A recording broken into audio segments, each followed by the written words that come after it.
मक्खन जट जी का चैनल भी जात की तरफ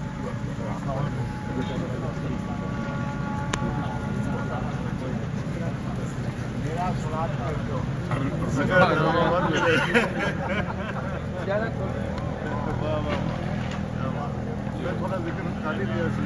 अच्छा थोड़ा ज़्यादा बुजुर्ग हाँ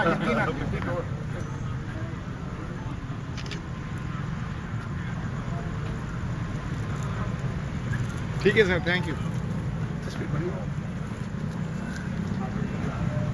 इधर या ऊपर उधर साथ साथ इधर आ इधर आ अपने शहर के पीछे इधर आ जाए अंकल जी। बन के आना एक बड़ा ज्यादा